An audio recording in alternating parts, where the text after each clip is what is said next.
Tech Twice Weekly, episode 42.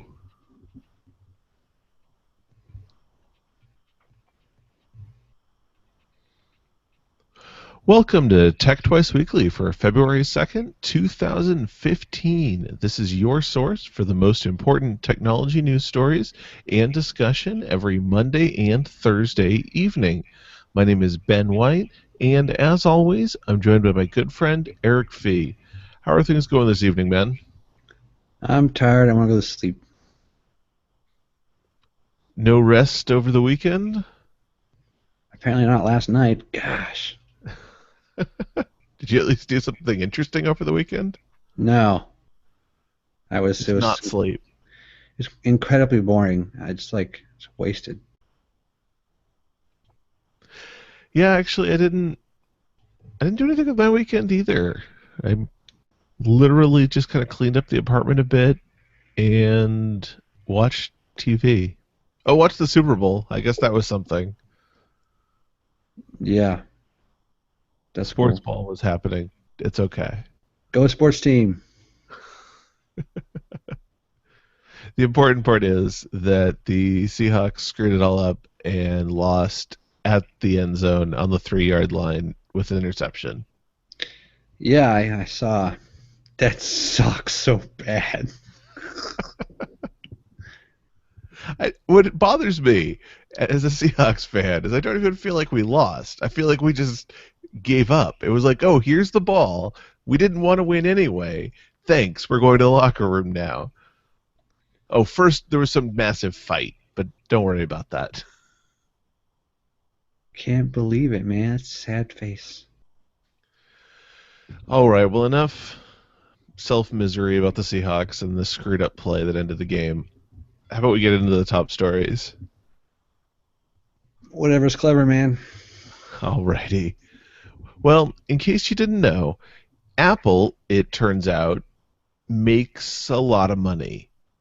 A lot of money. They make so much money, in fact, that they've had yet again their biggest quarter in the company's history. Of course, that wouldn't be enough. So to make sure everyone knows how well Apple is doing, they had their biggest quarter in the history of any company. Previously, the record for the most profitable quarter was held by Gazprom, a Russian company that happens to be the world's largest natural gas extractor. Apple dominated the previous record by bringing in $18.04 billion in profit for quarter one of the fiscal year. TechCrunch breaks this down to $8.3 million in profit per hour in a 24-hour day. So is that business hours or every hour? Every hour. If you took their profit and broke it down to how much they'd have to make per hour in a 24-hour period, they would make $8.3 million per hour. I'm convinced that you cannot make that kind of money without doing something evil. Well, they can be evil. No one said Apple isn't evil. That's Google's thing. Yeah, I'm not so sure about them either. No, but seriously, I really think that to make that kind of money, you have to be doing something that is like morally bankrupt. And I don't mean just things we know about, like the Foxconn foundries in China where people kill themselves. I mean like something else. You're talking like deals with the devil? Exactly. Not only that, but it's just like the whole double iris thing is like, are you kidding me? The tax burden on this country is on us. We are borrowing more money. We're borrowing billions of dollars from like China and to fund our country, and then Apple turns around and makes $18 billion in 3 months, or 8.3 million an hour. Wasn't any Yay! money for me. I can say that at least. Me neither. Although I did receive an Apple MacBook Pro a while ago that was free, but someone had to pay for it.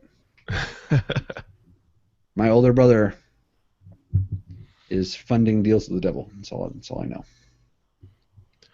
Well, To go from that, Ars Technica is following up on news from a while back about the FCC looking into legality of hotel chains blocking guests from connecting to Wi-Fi access points not operated by the hotel.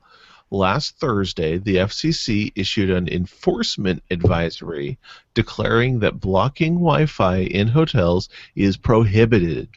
This means that the FCC didn't buy Marriott's defense that they were blocking Wi-Fi to protect their guests from rogue access points, and instead were actually limiting competition by forcing guests to use their often extremely expensive Wi-Fi services that they were providing.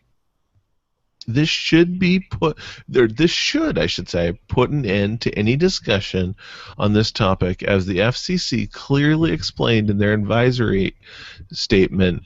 No hotel, convention center, or other commercial establishment or the network operator providing services at such establishments may intentionally block or disrupt personal Wi-Fi hotspots on such premises, including as part of an effort to enforce consumers to purchase access to the property owner's Wi-Fi network.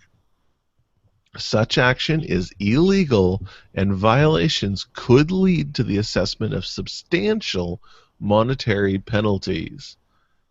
So, what do you think, Eric? Do hotels need to be protecting their guests from rogue, dangerous Wi-Fi access points? Sure, if theirs is free and unlimited speeds up to their capacity, that is. I, you know, it's obviously it was a ploy, the whole protection thing, and that's unacceptable. Like, if you want to provide a free encrypted Wi-Fi that people can use to protect them, then great. If you want to provide an expensive Wi-Fi and force companies to pay for it so that their employees can get access to, their email and other whatnots, no. Sorry, it's obviously bogus, and I won't stand for it. Damn it. Apparently, neither will the FCC. We're on the same page here. In fact, the SEC has been making a couple of decisions lately that I kind of I'm agreeing with. Yeah, the FCC actually also just recently ruled to increase the minimum definition of bandwidth to 25 megabits. To qualify as broadband, and yes, Yes. that was cool. I mean, we talked about the fact that that vote was coming a while back, and now that it's happened, that basically means most DSL offerings aren't broadband. They really weren't to begin with, and the only reason that they were better than dial-up is because you can't get knocked off, and the speed was pretty decent for the year 2000. Right. Just don't try loading a YouTube video over a DSL connection. Not anymore, man. Those old DSL connections are slow. And I actually tried. I took the Quest 30-day free trial, and I genuinely tried to switch to them over Comcast. And in my area, they were giving me 20 down and 5 up, which isn't terrible. I'll be honest. pretty I think good. for most people, that probably would work fine. But in my household, I'm streaming this show. We're doing this live over the internet. That's upload, download. I'm streaming all of my TV almost exclusively over the internet using Plex. And often that's dual feeds because I'll be watching something and my wife will be watching something. And it just couldn't take it. I don't know, man. If Quest was offering those speeds where I live, I'd probably be using them, but they don't. Where I live, it's like 3 megabits down and like 768 KB up or something. It's just horrifyingly bad. Yeah, they just rolled out fiber to the Oregon City area, fiber to their pedestal, and then it's still copper to the house. Well, they ain't offering nothing like that where I live. Where I live, Yeah. it's Comcast or bust. I think it was $20 introductory and then $30 a month after the first 6 months. Which is also cheaper than what I have. Yeah. Yay, competition. Right. And I wanted it to work. I really, really wanted it to work. But if I was streaming something and my wife was streaming something and I tried to download a file, all of a sudden our streams would drop dead. So I didn't like having internet that I had to think about what I was using it for. Yeah. I mean, because right now I think with Comcast I'm getting 60 10, 60 15. Mine's not that high, but it's pretty good. Yeah, I'm satisfied I've for got the their most part. blast package, whatever the hell that is. Yeah. I'm I'm pretty happy with my internet for the most part. It was down Friday night and Saturday night, which was kind of sad, but I don't pay for SLA, so I kind of take what I can get. For the Right. most part, it's been pretty good. I mean, that's the thing about Comcast is that honestly, most of the time it's okay, but when it's not okay, it's terrible. Um, And God help you if you have to talk to their customer service. yeah, I was the place I was living at before. It was like 6 months where the internet was just unreliable. It would work normally, and then it would just drop out for like a minute or two. Then it would pick back up and work normally. But you just be watching a YouTube video, it'd stop buffering, stop streaming, stop anything. You're playing a game online, drop you out, and it would pick back up like nothing happened. I called Comcast a number of times. They came out. They said everything on your end's working, but we can't. Blah blah blah. They're basically giving me the runaround. And it wasn't until they installed a Comcast office literally 1 block away that the service got okay again. And I was like, yeah, you guys are a bunch of jerk faces. Wow. So, That's something special. well, it just goes to show, you live in the middle of the city where there's tons of people all with internet. And what do you get? Screwed. Why? Because you don't really have a choice. The only other choice is like 3G speed DSL. No less than 3G speed, like freaking edge speed DSL. And it's like, well, yeah, that sounds great. So, yeah, what do you know? Well, in the spirit of competition, Tweaktown shares Google's announcement that Google Fiber service will be rolling out to Atlanta and Nashville, as well as Raleigh, Durham, and Charlotte, North Carolina.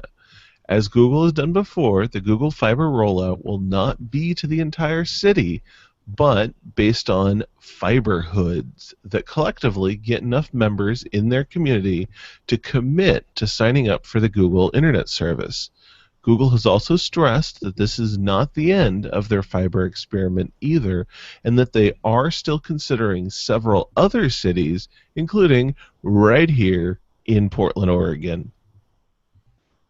So, Yeah. right, there's still hope. It's not nearly the timetable that I'm sure we'd all would have liked, but it's still out there. It's still a possibility. Would you sign up for Google Internet given a chance? Yes, who wouldn't? Does a bear shit in the woods? Is a hog's ass pork. Yes. There you go. Sorry, Nick used to say this kind of stuff all the time, and it cracks me up. He used to say, "Is a frog's ass watertight?" What? Exactly. It's great. Wow. I'll have to catch up about that guy. I haven't seen him since, since the one time you and I went and hung out with him over at his place in the mobile home. I haven't seen him in a while either, dude. He's living in Tiger now, I think. Basically BFE from where I live. Right, right. All I can think of in Tigard is BFE. That's about it. Yeah, that's a drive. Yeah, no thanks. All right. Well, another good piece of news comes from Recode, which is reporting on the FCC ruling that the FCC has been busy lately. The FCC ruling that prepaid MVNO Tracfone must pay $40 million for slowing down network speeds for their unlimited customers. Don't get too excited, however, as the FCC made sure this decision was made in such a way as to keep it very specific to Tracfone. According to the FCC, the issue with Tracfone was with their marketing. So long as mobile providers make slowdown thresholds obvious to their customers, then there is no wrongdoing as far as they are concerned. I don't know though. Personally, I still have a real hard time with unlimited having limits.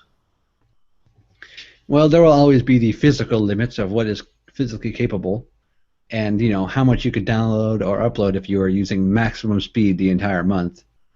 But so I mean, those are given. Like if I have 20 megabits and I download 20 megabits straight for 30 days or whatever, then yes, that is a limit.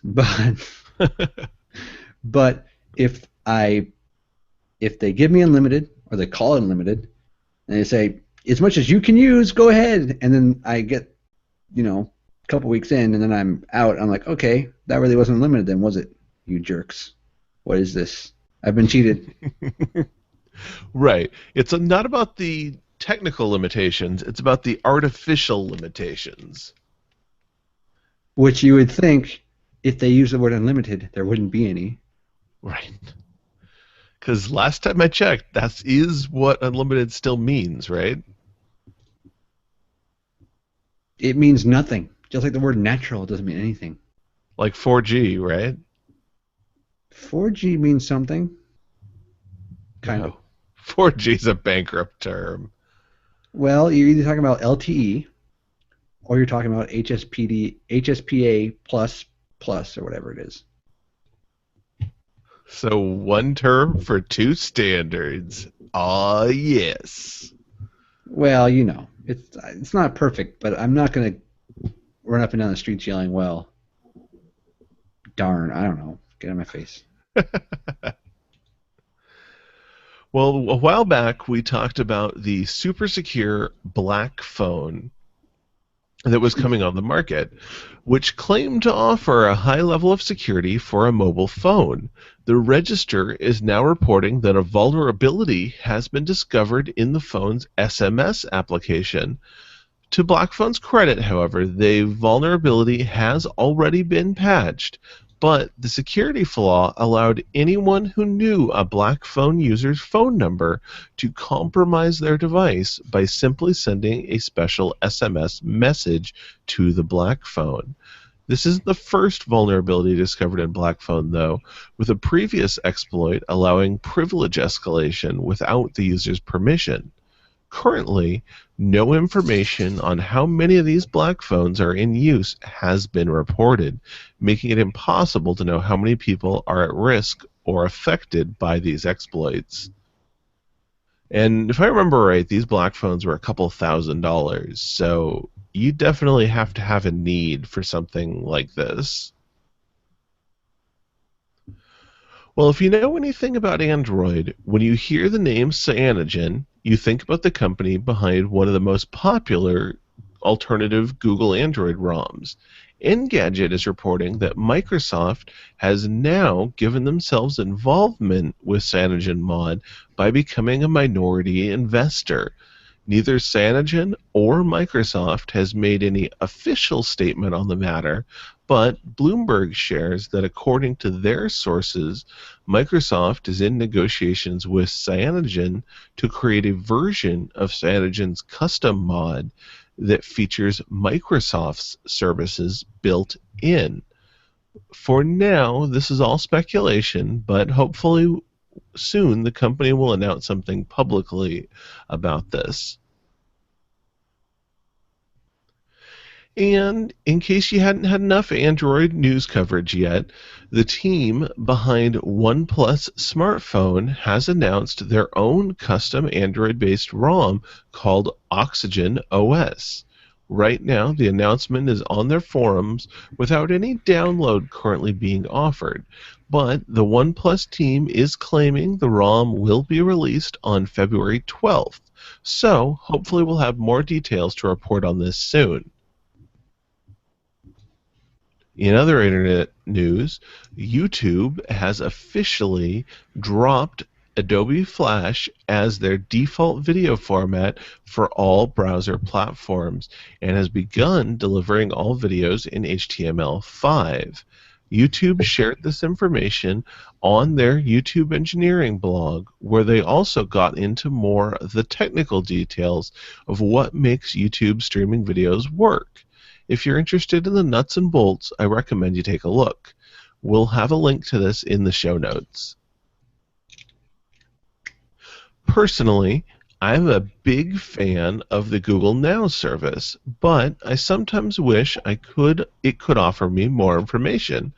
This concern will soon be solved as Android Central is reporting on Google implementing Google Now card integration with 40 third-party applications. Some of the new cards will come from services such as The Guardian, Pandora, Duolingo, Instacart, Airbnb, and even Lyft. Google posted the full list of third-party apps with Google Now integration to their Android blog. Are you a big Google Now user? I know we talked about this a little bit recently. Would you think you'll take advantage of any of these third-party integrations? Meh. That's kind of how I felt about it. I was like, oh, this could be good. And then I looked at the list, and I didn't actually care. I gotta look at this list now. Let's see here. I've been thinking about picking up a Google Nexus 6 recently. They're hard to come by. They are? Yeah. Damn. And blast. I've been looking for a reason to justify buying one because I love the look of it and having the larger screen. But well, it looks like they're finally. Oh, there we go. The 32 gigabyte models are back in stock. The 64 gigabyte are still sold out. I don't know. eBay app looks kind of cool. I could see eBay having some use, or like the Walgreens app, if I could get a card when my prescriptions are ready to be picked up or something like that. The Gmail ones look okay. Yeah, nothing in there either. Nope.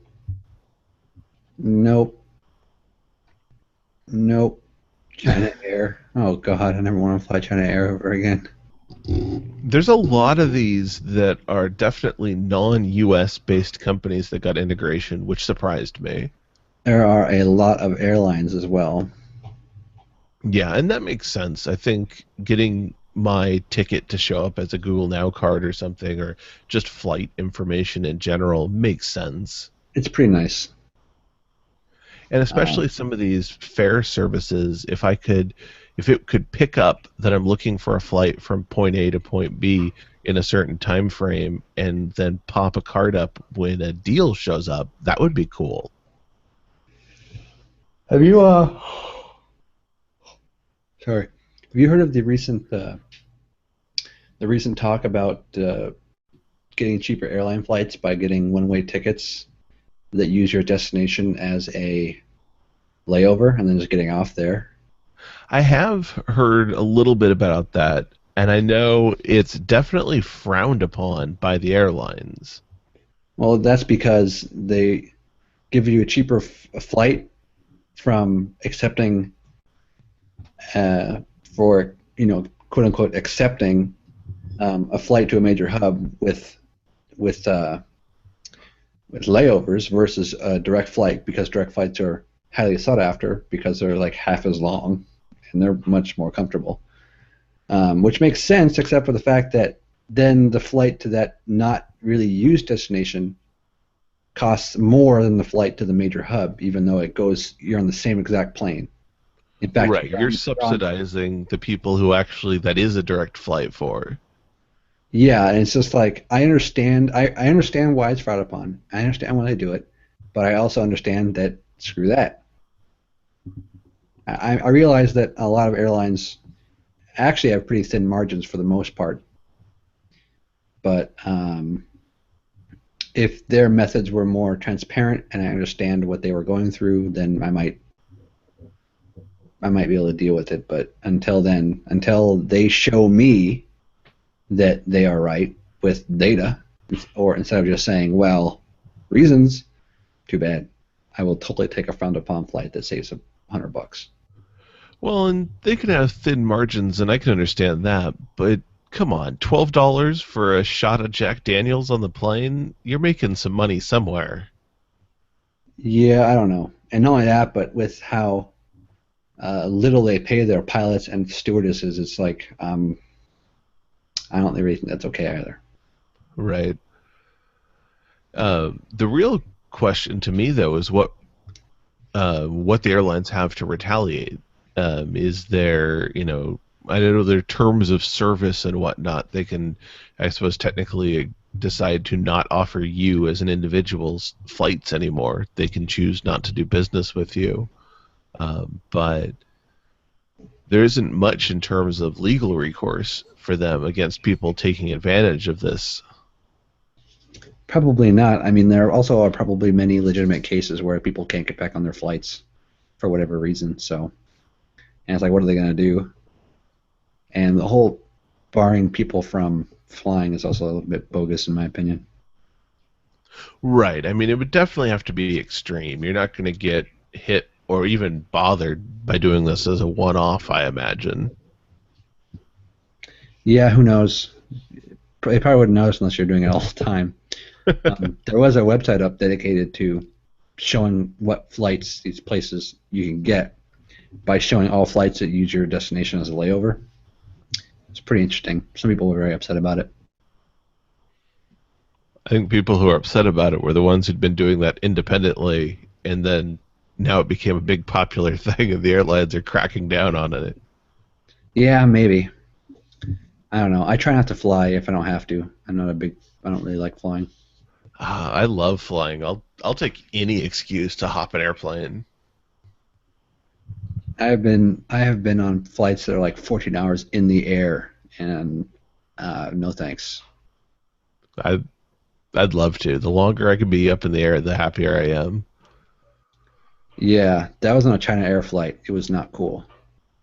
Um, I might feel differently about that. I've only ever flown domestically. the food was horrifically bad. I've never had food on an airplane either, that at least not beyond snacks that I paid outrageous amounts of money for. um, yeah, In the most U.S., I airline think you food's almost have to bad. fly coast to coast to get a meal nowadays. Most airline food is not good, and some of it is actually like disgusting. Well, I suppose it just depends on what your standards are, because I could be pretty happy sitting down with a banquet meal, so No, no, no. They're worse than that. they could not be worse than a 99-cent banquet meal. Oh, yes, they can. And not only can they, they're even worse when it's like squid and other funky stuff instead of, like meat product. Meat product. Yes. I was on a China Air flight where they had what they called the American meal and the Chinese meal. Oh, well, that's And culturally sensitive. they were going to Taipei. Most people on the flight weren't even Americans. Either way, uh, and it's China Air. They call it whatever they want. Anyways, Which did you choose? well, I tried to choose the American meal because usually it's like scrambled eggs or roast beef sandwich or something simple. Something But recognizable? yeah, it looked like food, smelled like food. Anyways, the thing is everyone on that flight is smarter than me, so they all also order the American meal, and halfway through the plane, it's sold out. So, well, not sold out, but they out of supplies. So then you're forced to take whatever they have left over. And let's just say I don't want to like to like baked shrimp and noodle sauce. Ugh. I was in the flight so long they gave us 2 meals or more. Anyways, I got the Wow. Chinese meal for one of them, and I just didn't eat it. It was just like I smelled it, and I was like, you know what? I'm good. I don't need to eat for the next 6 to 8 hours. I'm good.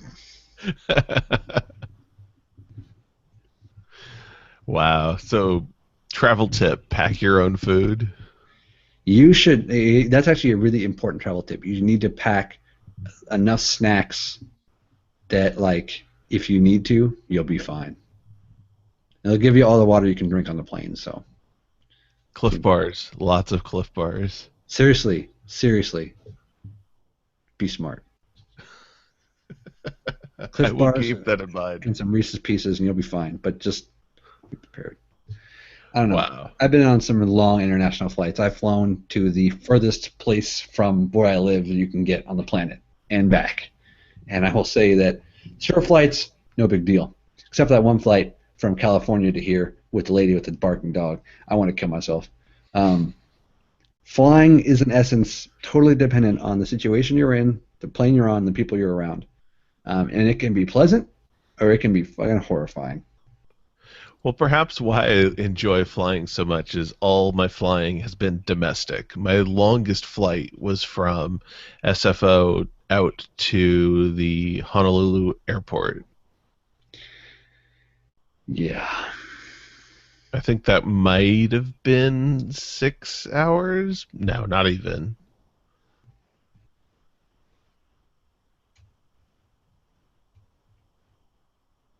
SFO to Honolulu. Let's see. 5 hour, 5.5 hour flight. It took me a whole day to get to Ho Chi Minh City.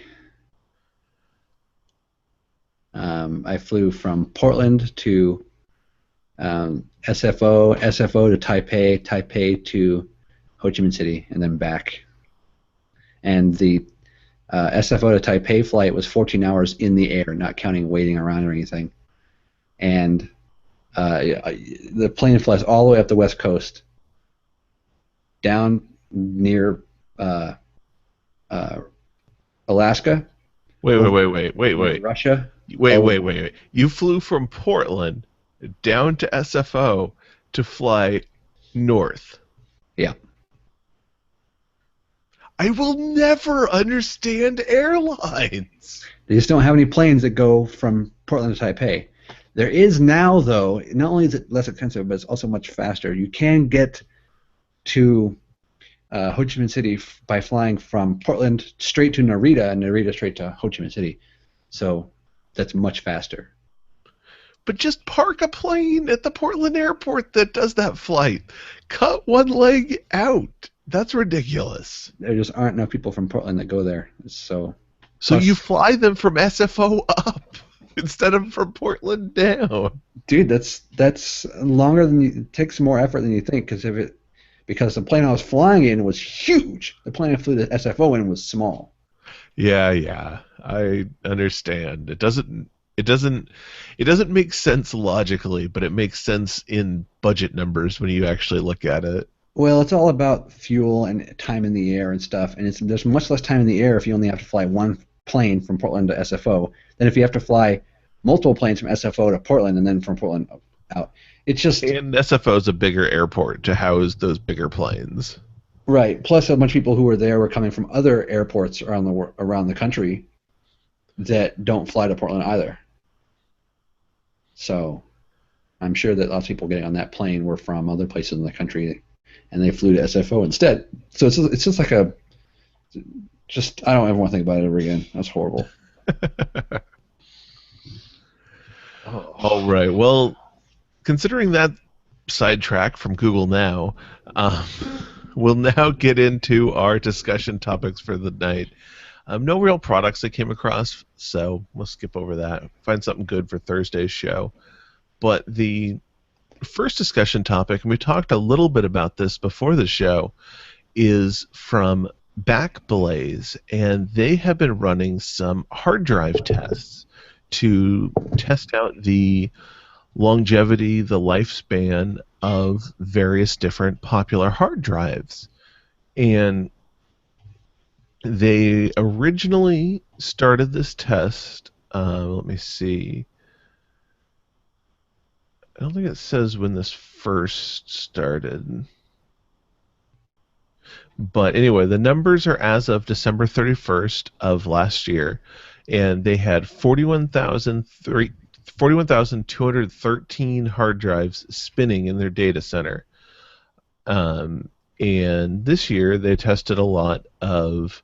Oh, I see. It ran for a year, and then they've been looking at 2 terabyte, 3 terabyte, 4 terabyte, even up to 6 terabytes from Seagate and Western Digital, and looked at their failure rate, average age, and the confidence level. And what did you think when you had a chance to look over these results, Eric? I mean, were you surprised? Yes, Hitachi Desk Stars killed everything else, like by a huge margin, and they had huge sample sizes too for the Hitachi hard disks. Just decimated every other manufacturer's disks besides Western Digital, but they still did better than their Western Digital parent company. Yeah, and to me, the real surprise was how poorly Seagate did, particularly on their 3 terabyte drives, the Seagate Barracuda 7200s. They were running 1,163 of them up, 63 of them, and they had a 43.1% failure rate.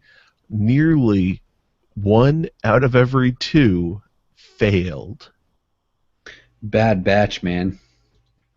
I, bad batch? I mean, I suppose I don't know how large their batch sizes are. Their batch sizes are probably tens of thousands, Yeah, all I know is that's not good. right? Then you look at like this. The funny part is you look at the Seagate, the 6 terabyte Seagate, and granted they only ran 45 of them. They're a relatively new drive. They've had zero failures, but they've only been running for zero point 0.5 of a year. So Well, to that hard drive's betterment, most hard drives either fail very quickly or take a long time to fail. So there's that.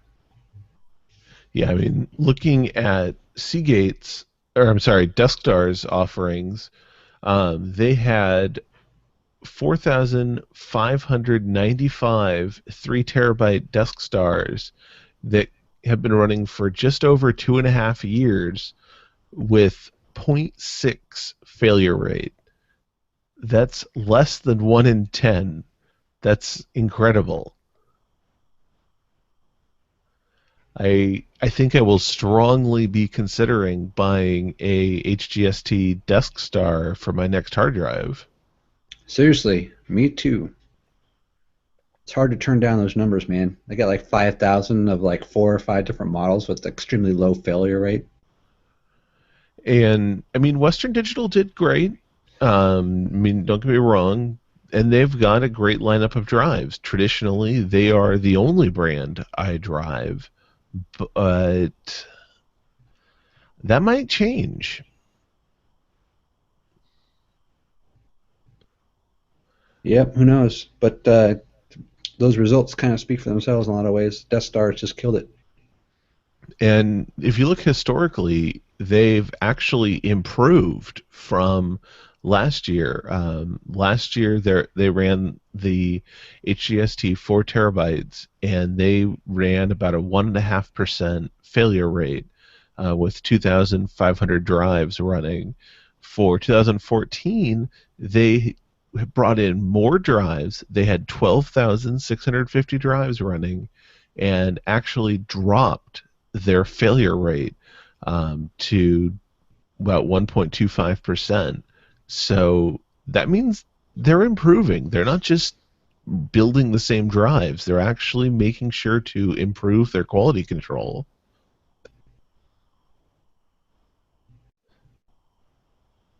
So yeah, think about that. I know a lot of people don't talk about HGST desk stars anymore, especially because way back they used to be the drive that was going to die for sure, the Death Star drive. But clearly that's not the case anymore. All right. Well, our second topic, and this one I'm hoping to get your thoughts on, especially thinking back in the day. This is from Polygon, and it's an article about how gaming has left the LAN party behind. Now, back in the day, we used to throw some pretty solid LAN parties up in your room, I guess you'd say. Yeah, they were legitimately bitching. I mean, we packed maybe half a dozen, 8 people maybe up there Yeah, many times. Used to be every other weekend. with one big fan exhaust venting out the only window. Yeah, and I'm running all those computers off of one single outlet. Yeah, it wasn't a fire hazard. God, well, we were awake the whole time, so like we wouldn't have noticed. And there's that one time that Ian's computer did catch fire. That did happen. That did happen. But think about back to the games we were playing at that time. And do you think we could go back today and do that same LAN party? For the most part, I really do. I did read the article, and I understand what they're saying because there was some of that kind of stuff going on, but also at the most part, most for the most part, we also played a lot of games we actually owned. We played a lot of Counter Strike and Day Defeat, and we all owned Half Life or whatever, so we all had that. Hmm. We weren't really missing out. Um, and we did a lot of stuff that wasn't specifically gaming, and I can't really think of a time that we had a lot of pirated software going around. For the most part, we actually owned the games we were playing, and we used to play them when we weren't landing as well, and we would just come over and then just all hook up. Not only that, but we used to do like watch movies and stuff, and God, it was a good time, man. I miss The being one young. the one pirated title that immediately comes to mind is probably um, Warcraft 3. Oh yeah, And that and that was actually because at the time you couldn't connect multiple systems on the same network to BattleNet without pirating it to be able to edit and modify the code. yeah. We also, I think we pirated like Aliens vs Predators too at one point. Yeah, and probably UT2K4. I own that game, sucker. I do too now. I'm not Well, sure I did then. I can't remember. It's hard to remember, man. We did play a lot of games, but yeah, we had a lot of fun. We had a lot of fun. That was the coolest stuff. It's sad that kids aren't going to be able to experience that kind of camaraderie type stuff that we used to. Right. And I mean, I'm still in the LAN scene. I still go to PDX LAN, Portland's biggest LAN party. We have 4 or 5 events a year now. And it's fun. Don't get me wrong. We have a great time. But we have had to have Comcast come in as a sponsor, and they provide us a fiber channel to play games on. We have, thankfully, they're willing to sponsor us with a 1 gigabit bidirectional pipe so we can actually game because so many games now require an always on internet connection to play, even when you're only 5 feet from the guy next to you. I remember the good old days of PXN when they had the crappiest internet known to man and it barely You worked. mean when we'd rig like a dozen Comcast cable modems together in this janky setup and Yeah, load balance them? and it would barely work, and you couldn't you could barely even like check your email. It was just so bad. And one IP would get banned, and we'd have to find out which modem that IP was associated with. Oh man, remember like someone would come to PXLAN like, oh, I don't have Steam installed, guys. I'm gonna install Steam. And it's like, nah, bro, nah, no, you're not. Like, that's not gonna work. Don't mind me. I'm going to download 40 gigabytes of games right now in the middle of the LAN. Yeah, and I remember our LANs back in the bedroom. Like, there was at least one person whose computer didn't even work when they came. Like they had to like repair it and install Windows like right there and then just to play. That was a requirement. Yeah, sometimes it was me. I lived there. And yeah, we had like computer failures all the time.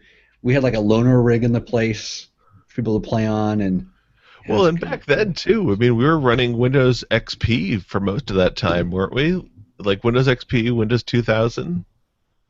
yeah, some of us still had Not the 98. most stable operating systems ever made.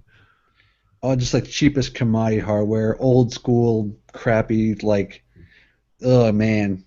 Whatever we could beg our parents to buy because we didn't have jobs. Yep. Whatever I can scrounge. Used to scrounge parts at the high school. Hey, to be fair, we actually had pretty impressive rigs for no income. Not me, man. I always had a piece of crap computer. Well, you know, some things never change. To the readers, I just bought a new PC that's coming in the mail. I only have a few pieces left to get, but it's replacing my piece of crap like laptop I've been using. Ugh. Have you thought about what you're going to repurpose that laptop for? I think I'm gonna take it apart and buy some acrylic sheet and then make it into like a all-in-one. Get rid of the keyboard and mouse and stuff. Remove the monitor from the casing and like flip it back and make it into like an all-in-one. Wow, that's going to be the world's heaviest all-in-one. Not really. It won't have a battery, or it won't be much. It won't be that heavy. It'll be all right. Sounds fun. I look forward to seeing Frankenstein's monster. Yeah, pretty much. Not my first time building a Frankenstein computer. Oh, remember that time at PDX Land? I had that computer with no front plastic. It was just like the bare metal of the case. And they're like, "Here's the crappiest case." I brought it up there and like, put the bezel back on. I'm like, I don't have it. Yes, you got voted down because everyone thought you just took your bezel off to look crappy, and it's like, no, you don't understand. It already was that have crappy the front before I bezel. got here. Oh wow, good times, good times. I had that one like little teeny server running an old Dell PC that was basically held together with like hot glue and like sheet metal screws. Good old days. You know, if you still gamed more, I'd really push you to come to either one of Mouse's LAN parties, or we could throw one down in your basement sometime. You know, we should. That basement is killer. Just say when, man. Just say when. Yeah. Well, you got all the free time in the world now. All right. Well, let's wrap up the show and get us out of here. We've been going on for a while now. So I want to apologize we weren't here last week. I was under the weather a little bit, had some stuff going on, but we're back in business. Anything you want to share with the listeners before we get out of here? I'm really excited for my new PC. It's gonna be awesome. Definitely. I'm looking forward to seeing how it turns out because you got a pretty awesome case and some really quiet parts. So I want to see if those are actually as quiet as advertised. Yeah, I think this is gonna be pretty much the best value you're gonna be able to get for like $800, $900. I'm excited to see how it works. Awesome. Well, check out the show. We are online at techtwiceweekly.com. You can find the show in iTunes, Stitcher, or just subscribe right on the website. On Twitter, at TechTwiceWeekly. On Facebook, TechTwiceWeekly. We're easy to find. We'd love to get your emails. Feedback at techtwiceweekly.com. All right, with that being said, we are out of here. We'll be back Thursday evening with another episode of Tech News and Discussion. Have a good evening, everybody, and thank you for listening.